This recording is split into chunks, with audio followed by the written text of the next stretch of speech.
Hello and welcome to the SportsPro podcast. New year, new me. No thanks. There's a reason it's called a comfort zone. So while I revert to type and display the usual lack of ambition, the good news is it's going to be a much more interesting 12 months in the world of sports business.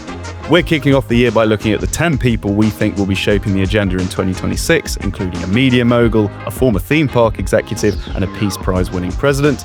We'll also be putting our collective neck on the line with some bold sports biz predictions for 2026. The panel reveal their New Year's resolutions they'll 100% be sticking to, not backed by popular demand as the quiz nobody asked for. And that's the SportsPro podcast, the show breaking down the story shaping sport. Here with me again and ready to hashtag lock in for 2026 is SportsPro editor Steve McCaskill. Hello, Steve. Hi, Ed. Fresh from his latest hit of Alpine Air, it's SportsPro reporter Josh Sim. Bonjour, Josh. Hello, Ed. And my fellow bearer of back pain, it's SportsPro's head of editorial, Sam Carp. Hello, Sam. Yeah, we've been casted onto this sofa as a result, just to kind of separate the ones with the bad backs from the ones who don't have. It's extra comfy, this one. I'm enjoying it. We've got a lot to cover in this episode, so let's crack on, shall we? Our 10 influencers of 2026 list has been released. It features our picks of the figures we think will define the sports industry year ahead. Question one, can you name them all? No, I'm joking, don't worry. I know some you say we're going to struggle with that off the top of your head. I should be able to do it. I just published it. But yeah, let's not put that to the test. No, let's start the year off nicely. Yeah. We should all know them, right, Josh? Yeah, no, for sure. In no particular order, I will name them because we do all know them, obviously. But for everybody, for those that don't, not naming names, we have, in no particular order, Mark Alera, the chair of Global Sport Group, Valerie Camilo, chair of the Women's Tennis Association, Nafisa Collier, basketball player for the Minnesota Lynx, Chief Executive of DAZN, Shay Segev, Scott O'Neill, Chief Executive of Live Golf, Chief Commercial Officer of Formula One, Emily Prazer, David Ellison, Chairman and Chief Exec of Paramount Skydance, Kirsty Coventry, President of the International Olympic Committee, Eddie Q, Senior Vice President of Services at Apple, and Donald Trump, President of the United States of America. I almost want to spin to a why nothing. Putting Trump right at the bottom of that list. I was wondering if you comment on that. As I say, in no particular order. I almost want to spin a wheel to decide who to talk about first, but given we're recording this a few weeks before the Winter Olympics starts, I think we should kick off with Kirsty Coventry. She's the first woman, first African to be elected president of the IOC. This is her first full year in the job, including the person who holds arguably the most powerful position in global sport, perhaps isn't a massive shock. But Sam, why is this a big year for the IOC and Coventry, as in Kirsty, not the city in England? It's a big year for the city in England if they get the championship football team gets promoted as well. But no, I think you kind of summed it up there. There's going to be quite a lot of attention on Kirsty Coventry in her first full year, given partially because of the fact that she is the first female president of the IOC, and also because that role does not change hands very, very often.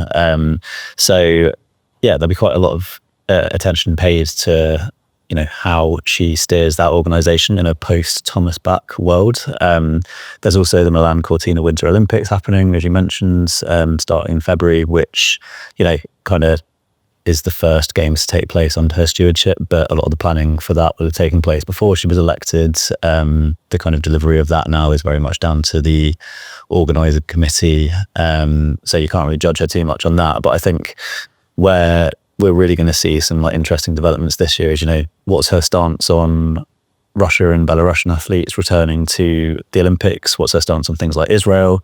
What's her stance on gender eligibility rules? We've got something coming on that in early 2026, supposedly. And also, will the host city selection process be a little bit more transparent under Coventry than it was maybe under Bach, which was one of the complaints, if you remember, 2032 was awarded fairly discreetly, conversations taking place behind closed doors. Coventry hit pause on that process in June last year, kind of to bring IOC members into the mix a little bit more, which is one of the things that they've been asking for. So I think basically, what we're going to see over the next 12 months is essentially what an IOC under Coventry looks like, essentially, and whether she truly is the sort of continuity candidate that people anticipate she would be, or whether she's going to put her own stamp on it. Yeah, I think the host selection for 2036 is going to offer a real indicator of where the IOC is going, and where the Olympic movement is going. We've had a couple of selections now, which again were done, I guess, via negotiation rather than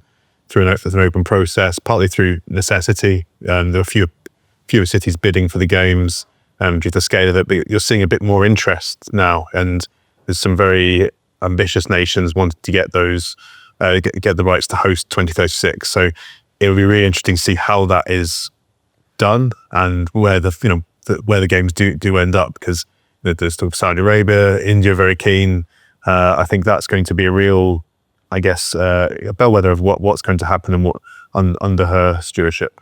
It is a sizable intro, it's fair to say. Josh, what about you? I'm actually, for people watching, I'm really admiring your posture, actually. It's excellent. Me and Sam was me and Sam as a slouch on the sofa, and there you are looking alert, giving Joe Hart a run for his money. I feel like I'm about to deliver some good or bad news. But no, I think what a SportsPro dog on the podcast. I know, it's a cameo. Not the last. It's her first guest appearance. I mean, Sam and Steve have sort of laid out the priorities and all the things that she is to that she's going to tackle, and on top of that, we saw significant change with regards to the Olympic partner program as well.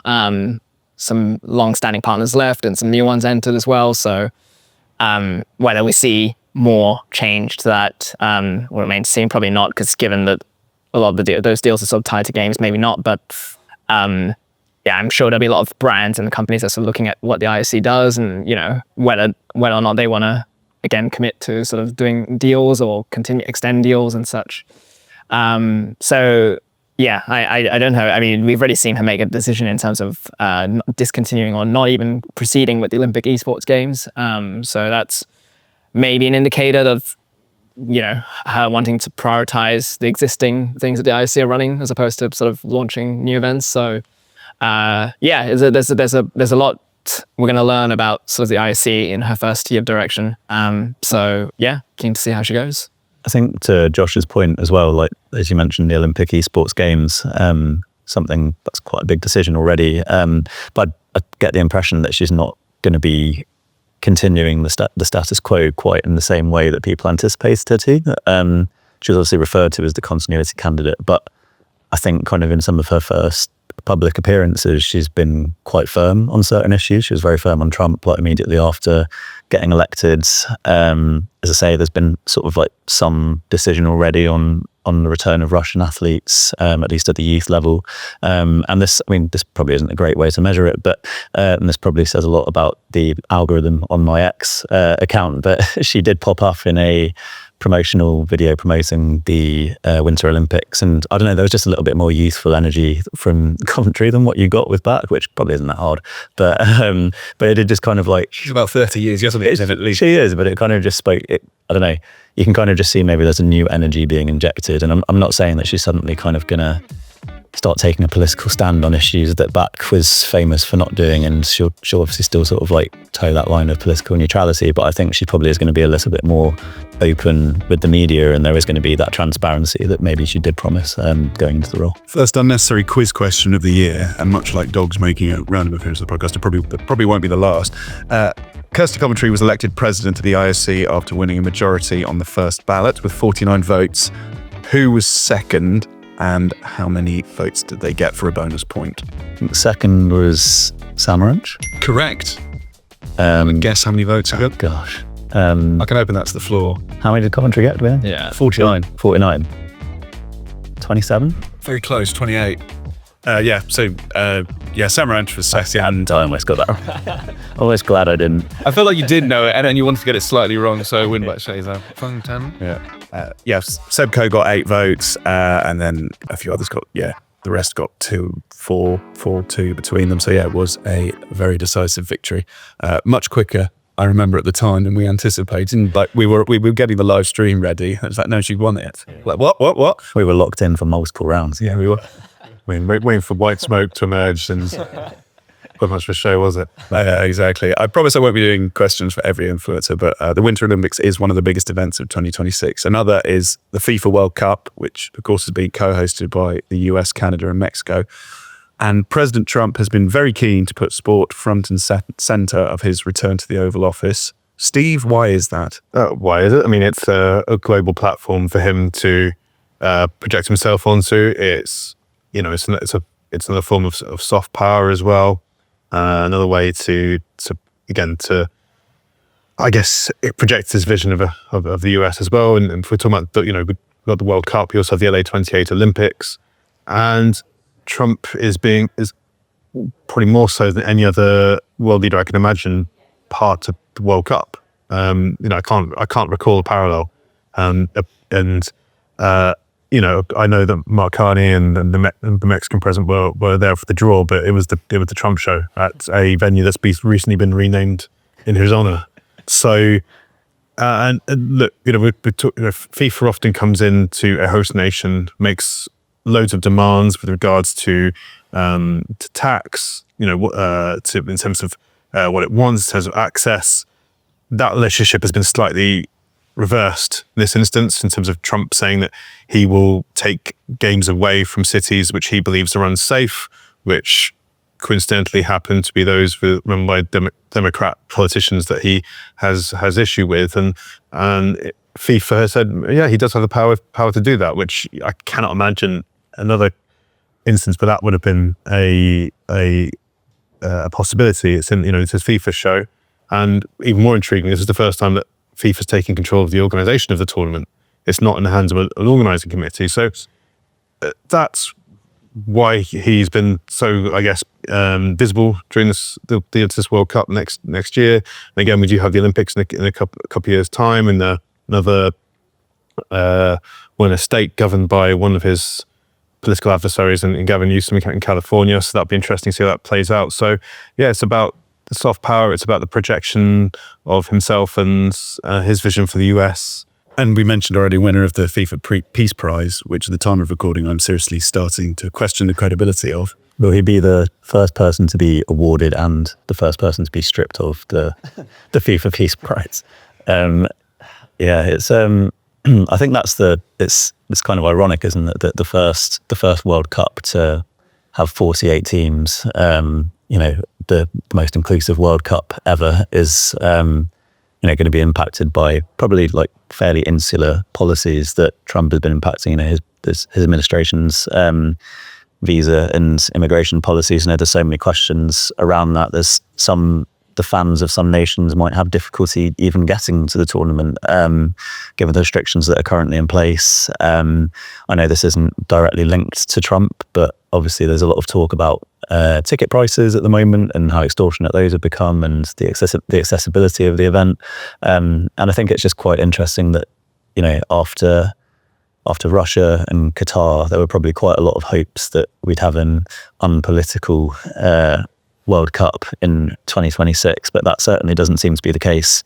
And I'm sure FIFA and its partners weren't envisioning that these would be the storylines dominating the news as we approach kickoff, especially because this tournament has long been talked about essentially as the moment that football or soccer is truly going to catch on in the US. And I feel like that narrative is maybe starting to become a little bit less prominent now that Trump is back in office. I mean, when the tournament was awarded, and up until maybe a few years ago, it didn't really look like this was going to be the case. But as Steve said, all of a sudden, it is once again going to be the Trump show, and his presence at this World Cup, I think, will be pretty ubiquitous.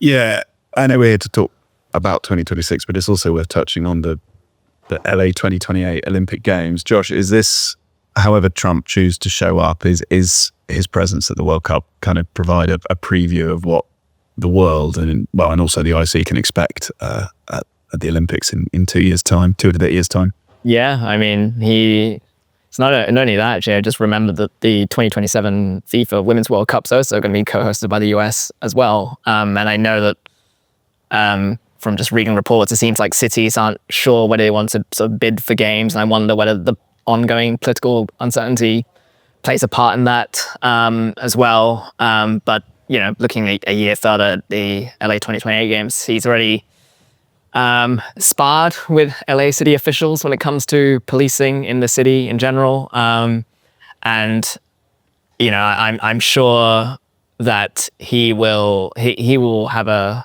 strong voice on how those games are run, whether, the likes of Casey Wasserman want him to or not. If you think about, already we're talking about sort of travel or potential travel restrictions for some countries for 2026.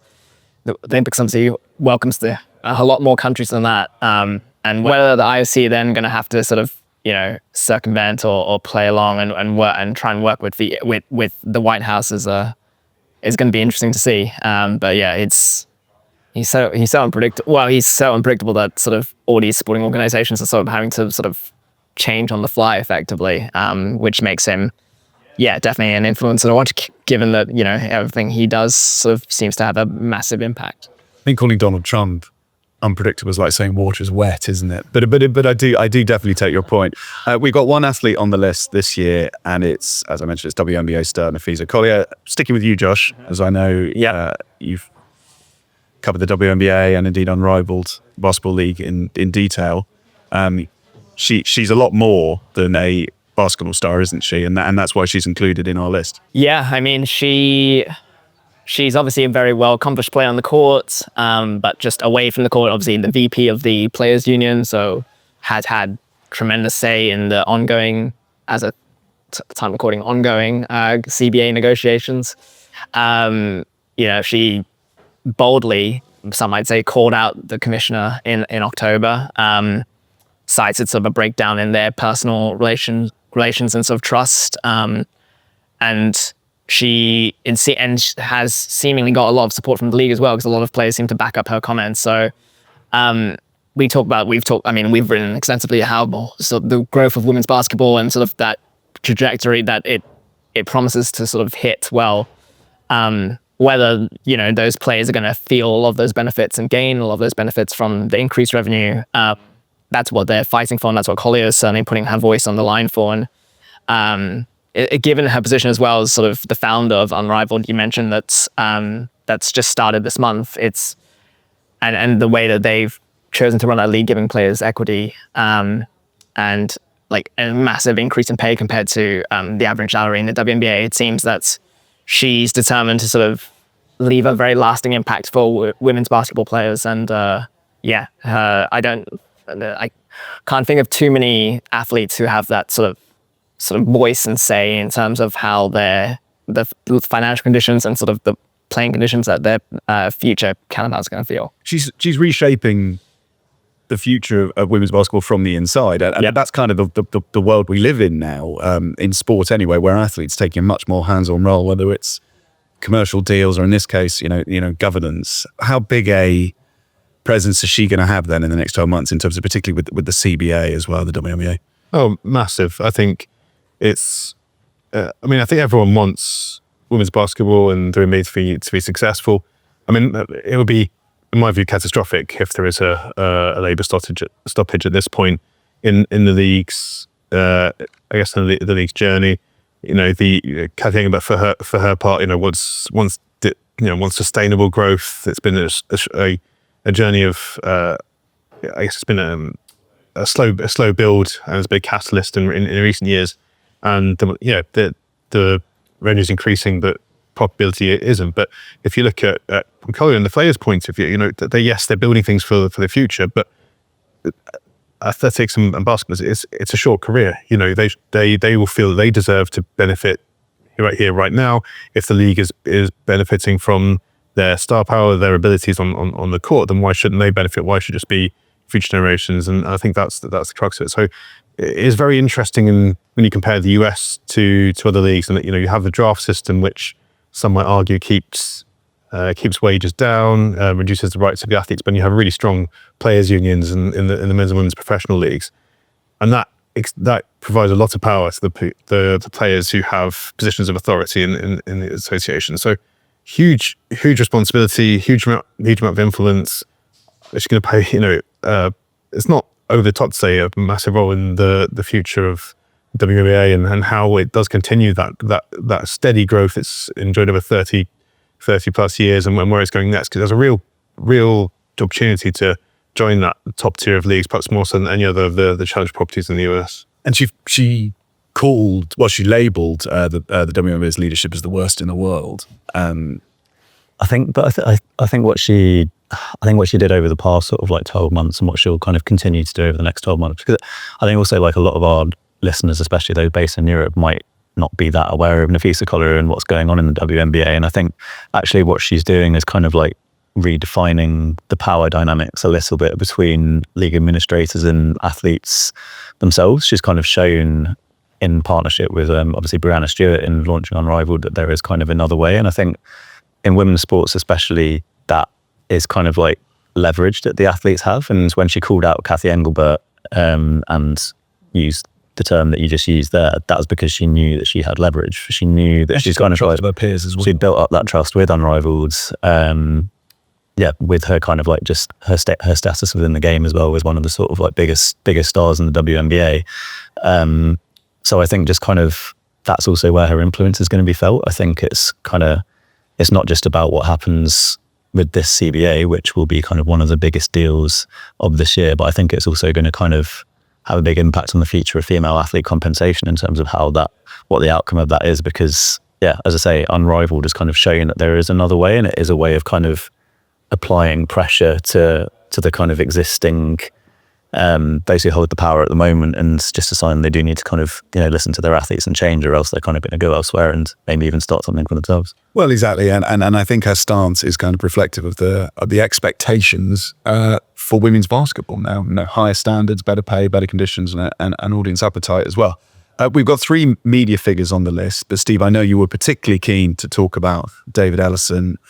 Not the best end of the year for him with the Netflix deal, and we'll get to that obviously, but is it fair to say he's going to play quite a large role in deciding what the future of media is going to look like in the next 12 months and even well beyond that? 100%, I think, irrelevant of what does happen with WBD. We were talking about Trump before. He is an ally of Trump. I think if you look at what's happened if you look at US broadcasting and to be honest, global broadcasting in general is about to undergo a period of consolidation. There's going to be lots of people wanting to get deals over the line. And if there's one thing that the Trump administration has shown, it's that it sees these as almost transactional. So it's like, what can you do for me to get this over for me to give this approval? And so if you look at that, look what's happened to CBS News and in terms of the editorial output there, that's a consequence of that at play. Now, how that relates to sport is, if you've got someone shaping the future of US media, it's going to impact how sports divisions operate, how media organizations apply to sport. With regards to the WBD deal, I don't think it is over yet. I think there's a lot of hurdles to overcome. The Netflix deal has been approved by WBD's board, but the way public markets operate means they can still make a hostile bid. I think that's going to rumble well into 2027, to be quite honest. But in the next 12 months, you're going to see lots of machinations behind the scenes in terms of where the US broadcast market is going. It's the biggest media market in the world, biggest sports market in the world, and it's what happens there is going to influence other parts of the world too. So even if that Netflix deal doesn't quite Netflix or WD deal doesn't go over the line, it's going to have a massive impact. And he's one of the biggest, I guess, deal makers, game changers in the US today. I think also, like, if you really, as you said, like, there's a long way to go on what happens with WBD, and that will be, as you say, a story that defines 2026. But if Paramount were to kind of pull it off eventually, as you say, that combines sports portfolios which include like the NFL, the Masters, college football playoffs, MLB, NHL. That's a portfolio that is rivaling ESPN at that point. And I don't know, obviously hypothesizing quite a lot in terms of what the executive structure would look like on the back of that. But if they were to pull it off, Ellison becomes one of the most powerful, if not the most powerful person in US sports media, to be honest, on the back of that. So I think it's pretty fair to say that, he 100% is going to be one of the big influences for this year. And then you've also got, obviously, the rights acquisitions that they've just made with the UFC, Champions League as well. And then, a smaller kind of maybe footnote in this conversation, but an important one for our industry, is the potential impacts that Paramount might now start to have in the European media rights market. Obviously, I don't think many people saw them coming for the Champions League rights at the end of last year, but obviously they have big intentions of growing the subscriber base for Paramount Plus. So it'd be interesting to see what kind of moves they make over on this side of the world. Yeah, and as Josh will know, they're a sizable interest in Australia as well. And so even regardless of that deal, I mean, if that deal does come off, that again is another game changer when you consider Eurosport gets thrown into the mix, TNT Sports in the UK and Latin America. So independently of that deal and because of that deal, there are a few people that can have such a big impact on sports media the next 12 months. Quick question before we take a break for part one. David Ellison has been a producer or executive producer on how many Mission Impossible films? 4. Any advances on 4? How many Mission Impossible films? Let's say then 8, because I think there's 8 in total. I'll just say 6 then. No points. 5. Oh, Ghost Protocol, Rogue Nation, Fallout, Dead Reckoning Part 1, and The Final Reckon. There you go. were they the good ones? Or I mean, as if I've seen them all. I did watch the last one on a plane. Actually, it was all right. I mean, Mission Impossible 2 has the Limp Bizkit theme tune, so... No further questions, Your Honour. That'll do for part 1. If you want to read profiles on all of our 2026 influencers, head sportspro.com. We'll be back just after this. You're now tuned in to the SportsPro podcast. Welcome to part 2 of the SportsPro podcast. We've rattled through our influencers for 2026. Now it's time to hear each of our watertight predictions for the year. Sam, I'll come to you first, as yours involves Scott O'Neill, one of our influencers. And it's the PGA Tour and Live Golf will move on from their merger. Yep. Why that? Yeah, sorry, Scott. But Welcome on the podcast. yeah, I think it's just built off basically what we've seen over the past 12 months, to be honest. We haven't really heard much about this merger since the first half of last year. Even Trump, who said that it would be one of the things that he could get done very quickly, hasn't been able to find a solution. And then, as you say, what we've seen in the past 12 months is Scott O'Neill come in as the chief executive at Live, who he obviously joins with a very strong reputation from his time at Harris Blitzer Sports and Entertainment and the kind of culture that he implemented there. And there's also kind of, I'd say, a more sort of like amicable face and figurehead for the tour than Greg Norman perhaps was when he was in charge. But we've also seen the PGA Tour hire a new chief executive. We've seen Live Golf do a raft of commercial activity, deals with Salesforce, HSBC. At the same time, we've had the DP World Tour making big commercial moves, renewing their title sponsorship deal, AWS coming in on a fairly sizable partnership as well. And then at the same time, you've got the PGA Tour undergoing a sort of like major competition review being led by Tiger Woods. You've got Brian Rolapp talking about scarcity. So in amongst all that, I just don't really feel like those are the actions of three organizations expecting to become one anytime soon. And I think especially when you look at Live now, you just had Brooks Koepka become the first kind of major profile exit. There's quite a few contracts coming up for renewal. There were rumors or reports at the end of last year about cash flows at the public investment fund. There were significant Something I must have hear. Yeah, significant losses again for Live last year. So, and all of a sudden, so they're maybe looking a little bit weaker. So I just don't, as I say, I can't really see that merger happening in the way that it was kind of first promised in 2023. And Rory McIlroy is another one to sort of question the long-term viability. Yeah, he's obviously fairly close to it. As he's always been fairly outspoken on the issue, and he's sort of been saying at the start of this year that he's not entirely sure how much longer Liv can continue without making a return. I'm sure Scott O'Neill will know that better than us, but that's kind of what's led to my prediction essentially. Steve or Josh, do either or both of you want to play devil's advocate and say Sam's barking up the wrong tree? Or what are your thoughts on his prediction? Penny for John Rahm's thoughts. He probably thought it was going through. Many millions of pennies. I mean, yeah. No, I just wanted to follow a point that Sam made that I think really does need a bit, I want to double down on, that is Brian Rolapp. That he was, I think most people consider he would have been a replacement for Roger Goodell at the NFL if Roger Goodell stood down tomorrow. So that's, unless he's been told that's not happening anytime soon, which probably isn't, you don't join an organisation, the PGA Tour, if you don't think that, it's going to be, you'll have job security for the next couple of years. I'm not saying that, he'd be ousted in the event of a merger, but it's a huge appointment for the PGA Tour, and I think that's a huge vindication of its, not vindication, but a huge indicator of where it thinks things are going, and yeah, new TV deals independent of each other, new sponsorship deals independent of each other. You're seeing Live Golf become more like a traditional golf organization by going to 72-hole tournaments. I don't think it's as clear cut as it was, as shocking as it was when it was first announced. I don't think it would be a shock if it's just going to continue.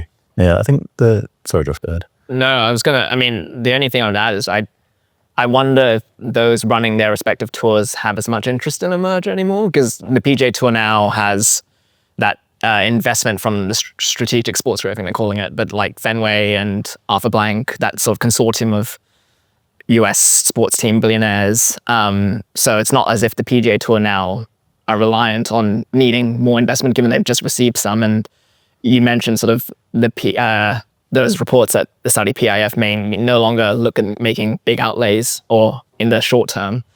And given they've, other projects like the Neon Smart City, and I think there was a coffee chain that's also run into some difficulties.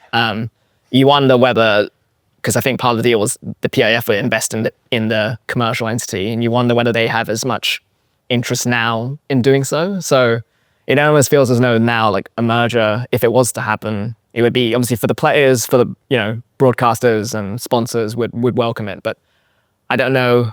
I wonder what if those running those respective tours still see the business case for it and still as invested in it from a financial sense as well as an emotional sense. Because yeah, like you said, it seems like both tours are very happy now to sort of continue doing their own thing. So that I wonder if those running it have any interest in merging it. I feel like there's a chance to a prediction within a prediction, almost like saying that the WBD deal will be done before the future of the major golf tours will be decided. Oh yeah, who knows?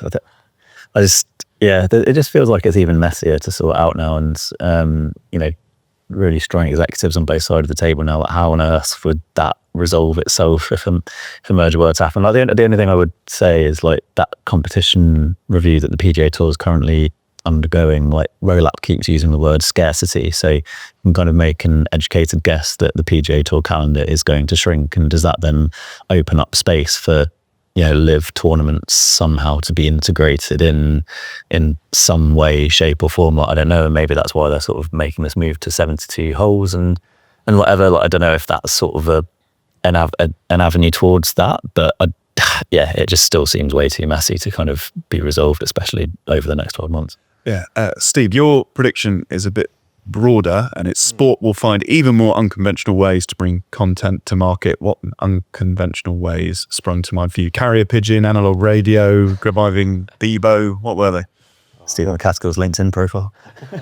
I'm acquiring rights personally. That's pretty unconventional. That time. Get my commentary and everything. I think there's been lots of talk about the future media rights and how the old models are. Some people say they're dying. They're not dying. I think pay TV or free-to-air TV is still going to be hugely important for the years to come, especially across the different channels. I mean, the BBC is not going anywhere. Sky Sports isn't going anywhere. ESPN's not going anywhere. But what we are seeing is for properties that aren't that top tier, it's making less sense to be stuck on. With all respect to this channel, to Quest or something like that. I don't see how it's going to find an audience. So you need to go where your audience is. And, we're looking at deals like the Bundesliga in the UK with the overlap with Mark Goldbridge, YouTube channel. That's just a new way to find an audience. There's lots of, think pieces like, oh, this streamer has beaten Sky to the Bundesliga. That's not it. If Sky wanted those right, it would have bought them. And the Bundesliga would come with it. But they're looking to find, new ways to find that audience. You're seeing live games being streamed through EAFC because that's where an audience is. You're seeing Casa TV acquire rights in Brazil. You're seeing Zach Nani in France acquire rights for pretty, Casa TV is working with people on the World Cup. That is top tier. Zach Nani's working on, for French under 21 football, among other things. These aren't insignificant rights. Yes, they're not top, but they're trying something else to find an audience, trying to find, do different things with the concept, because there is so much out there. The audience is so splintered and they want things where they are, and that's an opportunity for someone. So I think we're going to see this year more than previous years, just more experimentation. We're seeing, the this is not the end of the traditional media rights model. Let's get that clear. But it's definitely, we're seeing some of the things that people may have predicted 5-10 years ago start to happen. And I'm really interested to find out what will happen. I mean, I don't know, let's say exclusive rights on Strava or something like that. That's the sort of thing I'm thinking of, find an audience, either find it engaged or a new one. And I'm interested to see where the industry goes. Is it about sort of embracing the chaos and the unorthodox nature of the broadcast business of broadcasting at the moment, perhaps? I mean, I imagine if you're a lower tier sports property, this is a huge opportunity actually to sort of court audiences if you don't have to lean into the traditional model too much. Sorry, that's a question for the room. There's an element of like being ready to cede some control as well, and especially over kind of like, I think editorial control is like, that's one of the things that I found really interesting about like the Bundesliga's deal with Mark Goldbridge, for example. Like, he's very outspoken. Anyone who's way of saying with stuff on, anyone who's seen clips of his stuff on social media, and it's kind of like, what's the boundary with that kind of thing? To what extent can they kind of criticize what they're watching while they're watching along and that kind of stuff? But so yeah, there is an element of like embracing the chaos. I think like the interesting thing is just going to be what the next evolution of this is, I guess. Obviously last year it was kind of broadcasts on influencer owned channels. I wonder if like this year we might start to see, we've seen it already a little bit, but like if we'll start to see some rights holders broadcast some of their live content through like athlete channels, for example. Like if you've got, for example, especially in sports where you maybe have an athlete whose profile is really sort of seems to be bigger than the profile of the sport itself at this stage of its sort of commercial development, then maybe that would be an opportunity. So I don't know, for example, could you have like some rugby sevens games broadcast on Ilona Mayer's TikTok or like something like that? I feel like that would be kind of, I wouldn't be surprised if we saw something like that happening this year as the kind of next evolution of it. But yeah, I think that's maybe probably the way that we're going. Yeah, I think athletes are becoming their own media platforms, their own data platforms. That absolutely makes sense. I think another trend we could see is not quite royalty-free rights, but you make all your assets available to content creators, to streamers, to athletes, and just see what happens. Obviously, there should be some safeguards in there. But I mean, I think that was something FIBA tried a couple of years ago by partnering with us, as part of a creator program. If creators or athletes have this following, it makes sense to use them. Yes, you might lose a bit of direct control. You might lose a bit of direct monetization. But in terms of reach and being able to monetize and engage fans through other means, that's hugely valuable. You mentioned athlete profiles and broadcasting, and that sort of teases up quite nicely for your prediction, Josh. You put the next women's sports star will come from volleyball. It was obviously a very busy year for volleyball in 2025. Why volleyball specifically as the sports? Because he plays it. That's true. I should declare I'm an amateur volleyball player. That's my bias covered. I guess, and this is centered around the US. I know volleyball's pretty popular in Europe, like in Italy and in various countries. And obviously I think the World Championships was recently in China as well. So it has a footprint in Asia as well. But 2026 in the US, you have League One Volleyball, still shortened as Love. I may just say Love, just to confuse everyone. For this next, Confused us last year. It is. I believe in love. In terms of how you will. So they're now underway in their second season with significant momentum. I remember last year we talked about sort of leagues that were debuting in 2025, and under the radar, Love had a pretty solid debut season, and they've welcomed. It brought like a marriage. Well, hopefully it's a long-lasting one. But they welcomed Kim Kardashian's Skims brand as a commercial partner.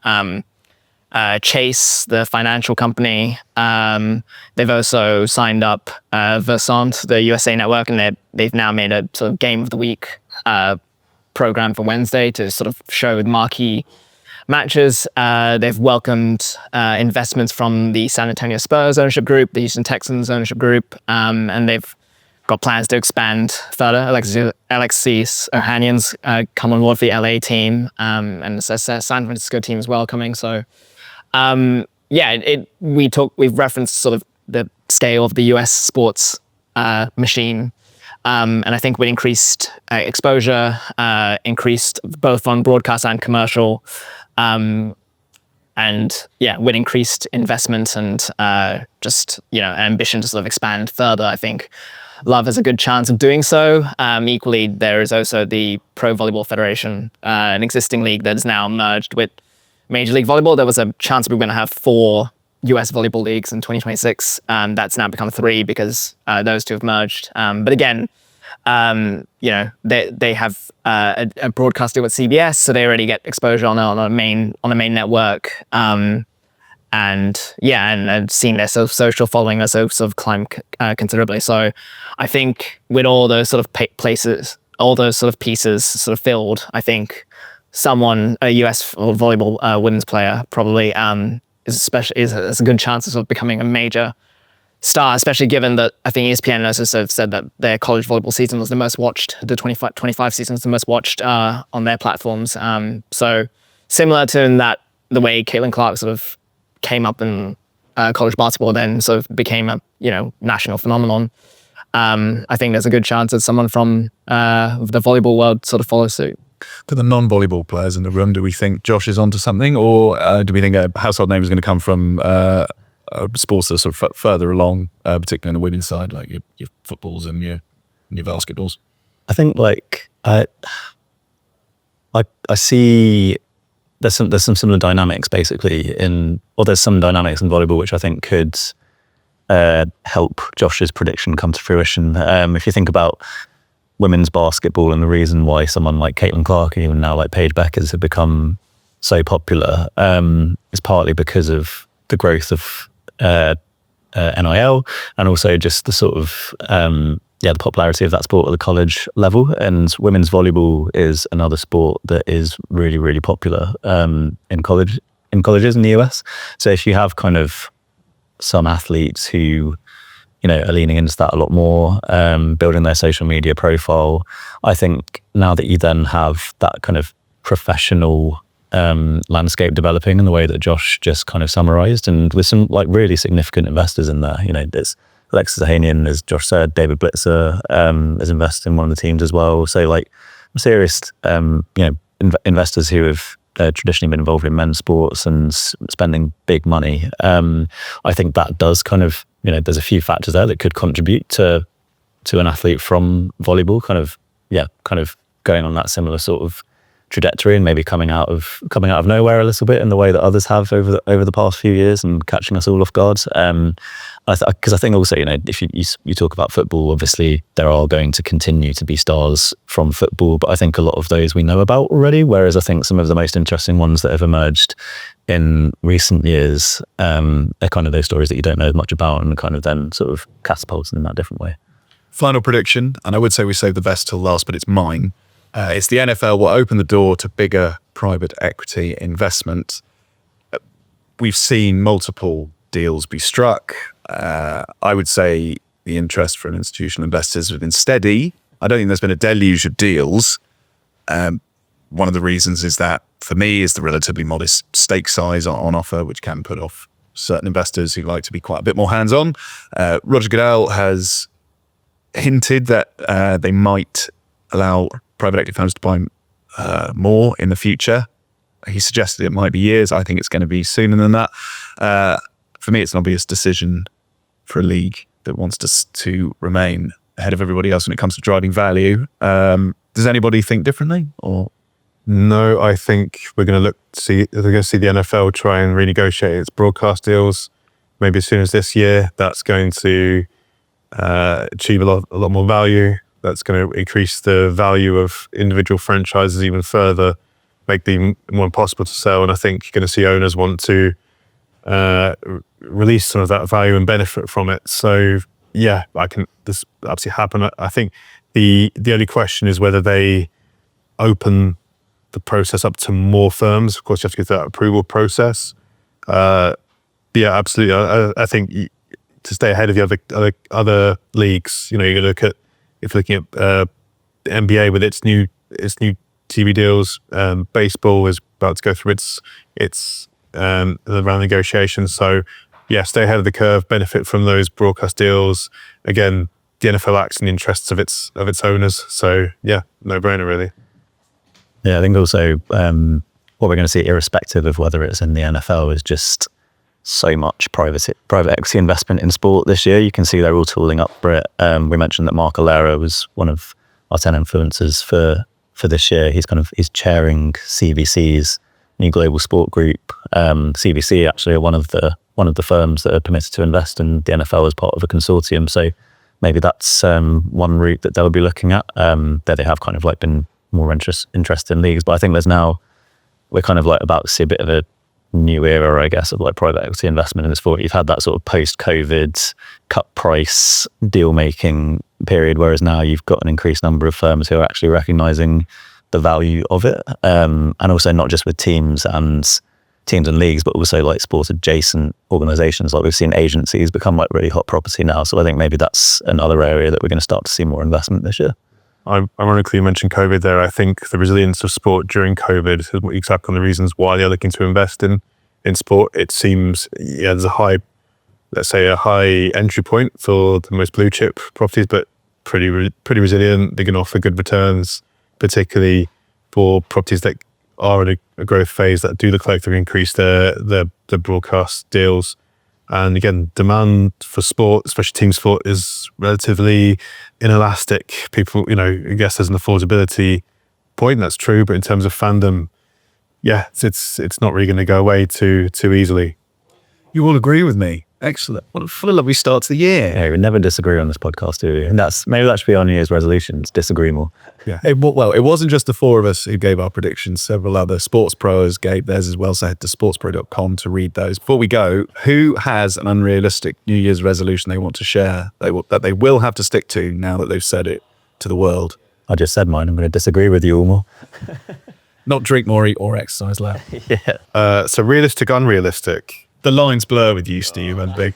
Well, my resolution is to not simply pay someone to do household tasks.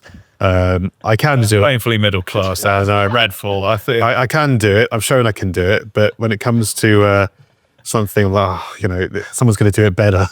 The only exception is I am going to get someone to mount my new TV. That I can't tell. Sorry? Oh, sorry. I see. Install it. Yeah. Yeah. That's mirrors and televisions. No, I'm not doing that. But I will install that Stairgate. Priorities. So you haven't deleted the TaskRabbit app just yet? No, I'm getting a proper aerial man to do my television. But your son break your other TV? He did, yes. And part of the reason it has to go high is because to get out of his throwing range. But bodes really well to become the first British-born NFL quarterback, but less so for my consumer electronics. So you've given up on the darts dream then? I mean, darts is a good one, but get that NFL money. You, Josh? Mine sounds considerably more lazy than Steve's, I think. Mine was just paying someone to mount a TV. Again, pretty lazy. Priorities. I mean, mine was just to read more for pleasure. Read more. I read SportsPro content. Yeah, I was going to say I read SportsPro content, obviously, for pleasure.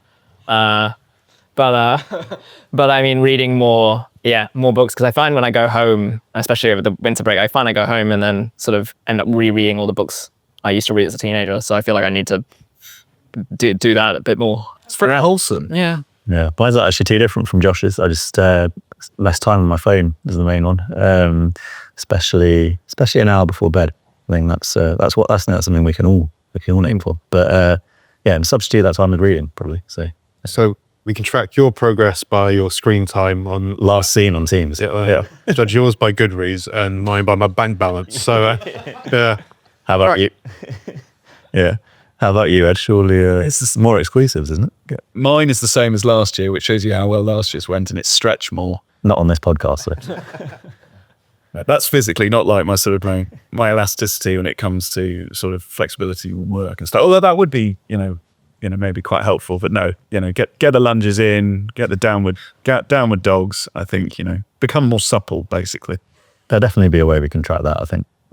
Biomechanics on the podcast on YouTube. We can follow your posture throughout the year. So I try and do a squat at the start of every episode, and then we can sort of see how low I can get. I mean, over the year. You did that before, and we said no. That is it. No, I'm not from that. Enough. That is it. Enough, Steve. Got Dano in my eye. Sorry. So Orlando, Steve. Yeah, okay. Steve's finally raising his voice. I know. Well, I'll make sure to keep you all on track with my progress. 34 going on 84, but that'll do for today. We're up and running for the year. It's all plain sailing from now, I promise. Thank you, Steve. Thank you, Ed. Thank you, Josh. Thanks, Ed. And thank you, Sam. Cheers, Ed. Thanks for tuning in. Catch you next time. Leave us a nice review if you can. If you want to get in touch, you can email us at editor@sportspromedia.com, and make sure to check out our other podcasts, Stream Time, New Era, and Lights Out. The Sports Pro podcast is produced by Dano Ling. Our executive producer is Manny Gill. This episode was recorded at Sports Pro Towers in London.